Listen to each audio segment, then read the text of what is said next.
Assalamualaikum, saya Kanur Sabrina, kelas 11 MIPA 2. Saya akan mempresentasikan tentang pemanasan global dan perubahan iklim. Apa sih pemanasan global itu? Saya akan menjelaskannya.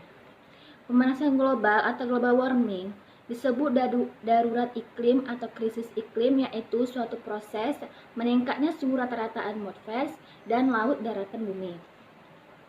Suhu rata-rata global pada permukaan bumi telah meningkat selama 100 tahun terakhir ini, guys.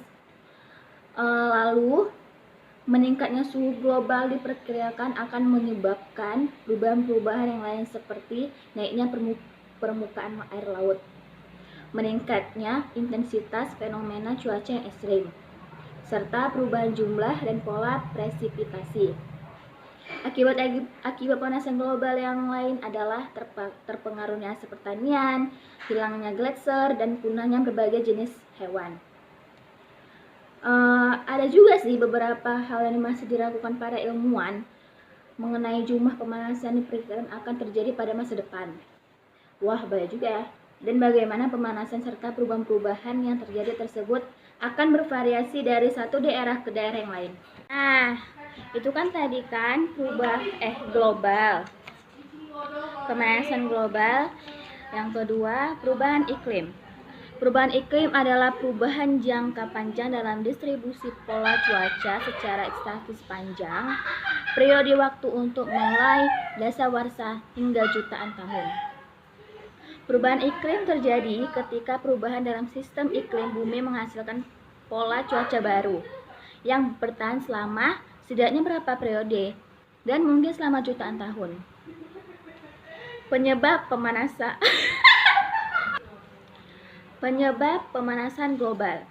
1. Meningkatnya gas karbon monoksida dari kendaraan bermotor. Penyebab pemanasan global ini disebabkan oleh aktivitas manusia sendiri. Nah, makanya jangan bermotor kalian. Efek kendaraan bermotor sangat terpengaruh bagi pemanasan global karena gas yang dikeluarkan oleh kendaraan motor adalah gas karbon monoksida. Wah, bahaya juga ya, yang sangat berbahaya bagi kesehatan manusia serta gas karbon monoksida juga. Nah, kita jangan terlalu memakai kendaraan bermotor karena asapnya itu sangat berbahaya bagi kita dan sekitar lingkungan kita. 2. Efek rumah kaca. Ini sering terjadi karena sebagian sekarang ini banyakan memakai rumah itu pakai kaca, kayak kaca-kaca luar gitu, padahal itu berbahaya. Penyebabnya itu akibat efek panas yang dipantulkan ke permukaan bumi yang terperangkap oleh gas-gas yang ada di lapisan atmosfer, sehingga mengalami pemberhentian dan tidak dapat diteruskan kembali keluar angkasa, dan akibatnya akan panas cahaya matahari tersebut akan dipantulkan kembali ke permukaan bumi. Nah, jangan terlalu memakai kacanya guys di rumah. 3. Gas buang dari industri.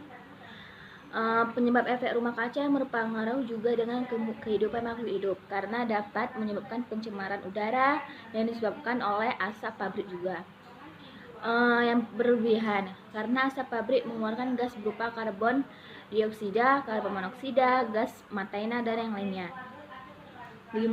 Luas hutan yang semakin menurun. Luas hutan yang semakin menurun juga menyebabkan pemanasan. Efek hutan yang semakin berkurang adalah cuaca semakin memburuk karena tidak ada yang memandu karbon dioksida menjadi oksigen. Pernafasan pun menjadi terganggu karena cuaca yang kurangnya memasukkan oksigen sehingga menyebabkan terjadinya pencemaran udara. Yang kelima, polusi kendaraan dari bahan bakar bensin.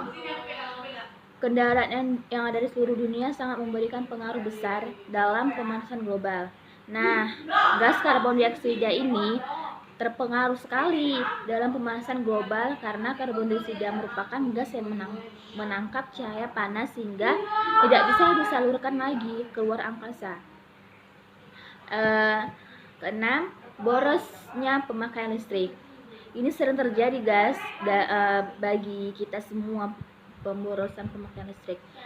Boros menggunakan listrik juga dapat menyebabkan terjadinya pemanasan global karena adanya penguapan pada listrik jika listrik terlalu sering digunakan.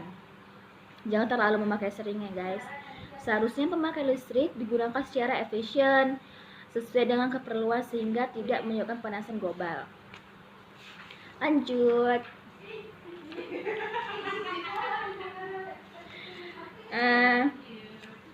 Penyebab perubahan iklim. 1. Oh, udah. Lalu, dampak pemanasan global. Gunung es akan mencair, curah hujan akan semakin meningkat, dan badai akan sering terjadi. Angin akan bertiup lebih kencang dan dari biasanya dengan pola yang berbeda-beda.